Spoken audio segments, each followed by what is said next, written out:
Lucas gripped the steering wheel tightly as he drove along the winding road leading up to the mountains. With each turn, the world around him seemed to drift further away from civilization. The thin air and the heavy silence enveloped him, as if the universe itself was conspiring to isolate him even more. The house appeared on the horizon, a solitary figure in the midst of the dense forest, as distant as he was from his former self. He parked the car in front of the house, an old and sturdy structure, with windows that seemed to watch him from afar. The house had belonged to Mariana's grandmother, and now it was his. A place where he hoped to find some kind of peace, far from everything that reminded him of his late wife. But as he entered, he was greeted only by the hollow sound of his footsteps echoing through the empty rooms. Inside the house, the smell of old wood and dust filled his nostrils. Every detail brought an uncomfortable sense of nostalgia, but not the warm kind. It was the kind of nostalgia that carried the weight of the past, of memories he didn't want to relive. He was alone, and that both comforted and terrified him. With no neighbors nearby and few distractions, it would be just him and his thoughts.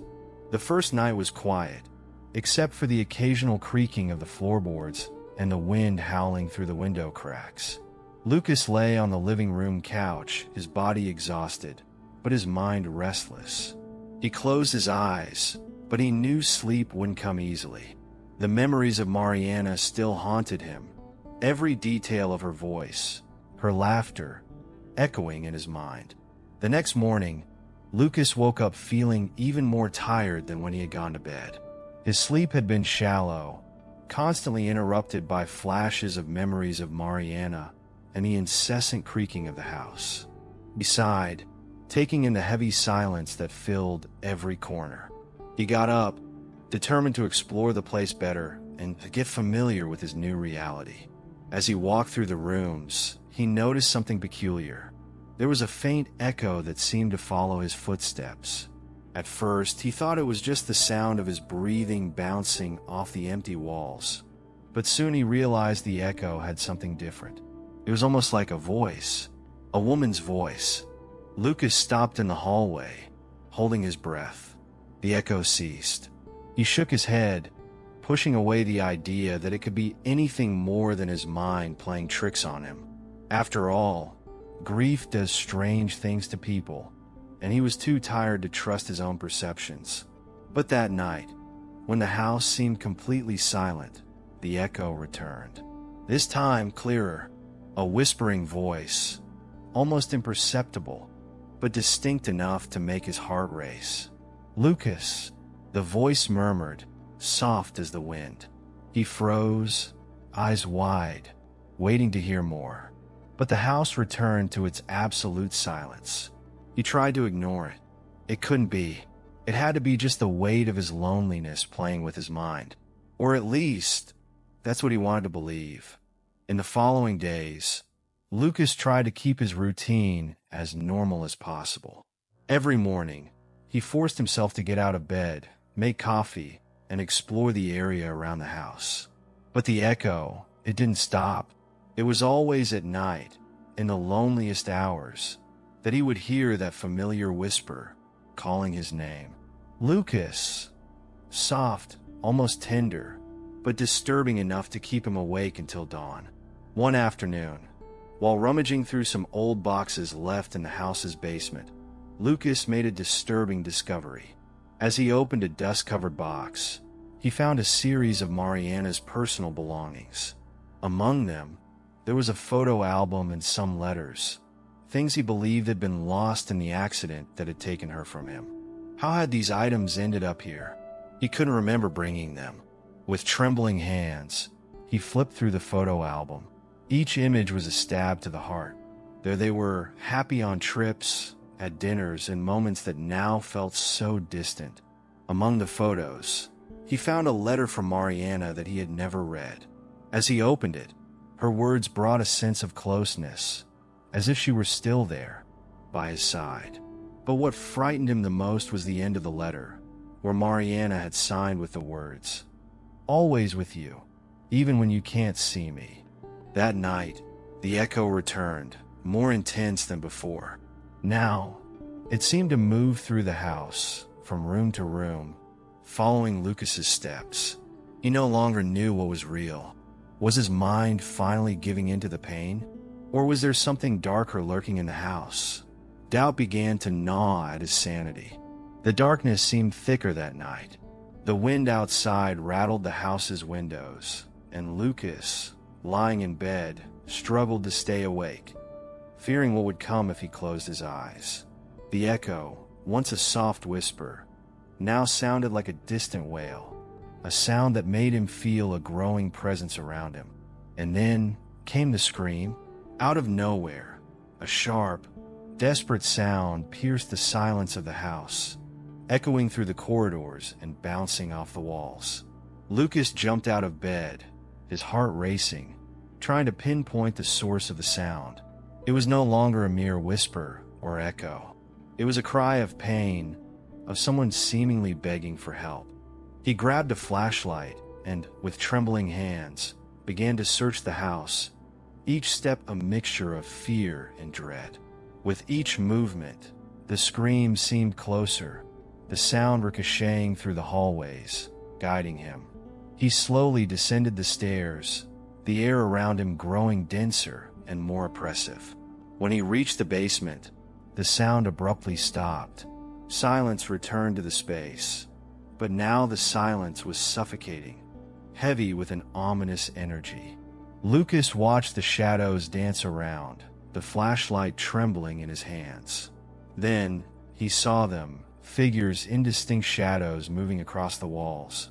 It wasn't just Mariana. Others were there, invisible, but somehow present. He tried to hold on to his sanity, but something inside him told him those shadows were waiting for him. And the echo, Mariana's voice, returned, this time clear and filled with sorrow. "Lucas, you can't leave me." Lucas could barely breathe. The shadows on the wall seemed to move to the rhythm of his own agony. There was no denying it anymore. Something dark was present in that house, something far beyond what he could ever understand.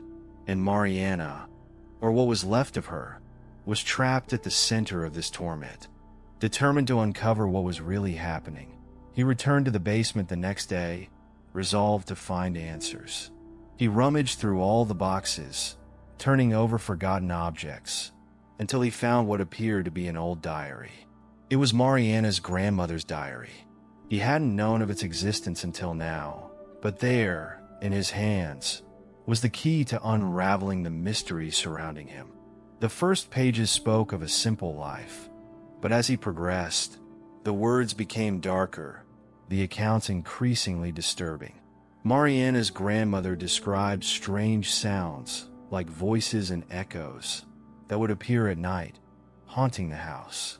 A chill ran down Lucas's spine as he realized that the story was repeating itself.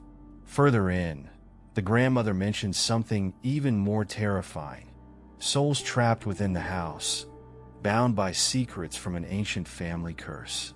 Those who died without resolving their emotional burdens were stuck there, echoing for eternity. The house wasn't just a refuge. It was a prison. Lucas sat on the basement floor, the diary resting on his lap, the grandmother's words echoing in his mind. It all made sense now. Mariana was trapped there because of him, because of his guilt. The accident that had taken her from him still consumed him, and his inability to accept what had happened seemed to have bound his wife's soul to that cycle of despair.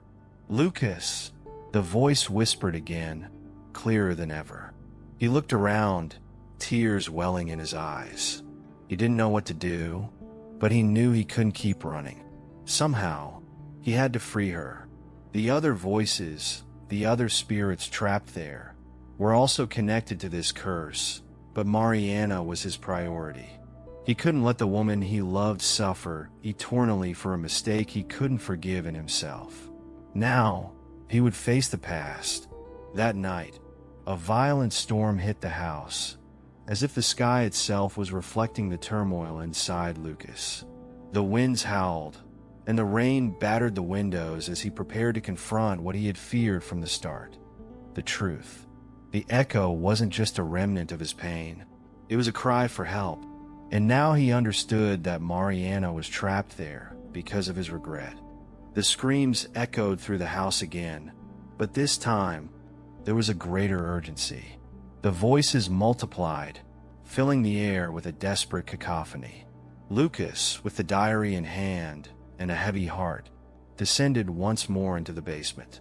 He knew everything culminated in that place, where generations of secrets were hidden, where Mariana and others were chained to his guilt.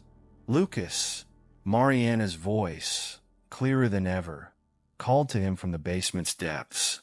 He followed the sound, his steps slow and deliberate, until he found himself face to face with the deep darkness of one of the walls. The shadows moved there, flickering like invisible flames. And then he saw her, a figure of Mariana, pale and distorted, as if trapped between two worlds. "Please help me," she whispered, with invisible tears falling from her eyes. Lucas fell to his knees, his chest tight with pain and guilt. He knew the only way to free her was to confront his own heart. "I'm so sorry, Mariana," he said, his voice trembling. "I'm so sorry I couldn't save you. But now, I will set you free." As he spoke those words, he felt something inside him shift. The shadows began to fade, and Mariana's figure smiled sadly before slowly dissipating like mist in the wind. Lucas knew then that she was free. When the shadows finally disappeared, Lucas stood in the middle of the basement, breathing deeply the heavy air that now seemed, little by little, to grow lighter. The house, once suffocating, was now strangely silent. The echo, the wailing, and the screams that had tormented him were gone, leaving only the sound of the storm outside, which was starting to lose its strength. He looked around, his heart heavy but relieved. Mariana, her presence, her torment, were gone. He knew he would never hear her again, not even as a distant echo. She had finally found peace. But what about him? Lucas climbed the stairs, feeling empty, as if something had also been ripped out of him. Relief came accompanied by a deep sadness. Mariana was gone forever, and the weight of her absence was almost unbearable. What was left for him now? The solitude of the house in the mountains, the emptiness of the days to come. He sat down on the couch, letting his head fall into his hands. Silent tears rolled down his face. The house was quiet, but the echo of his own pain still resonated within him. He had freed her, but at a cost, and now all that remained was silence.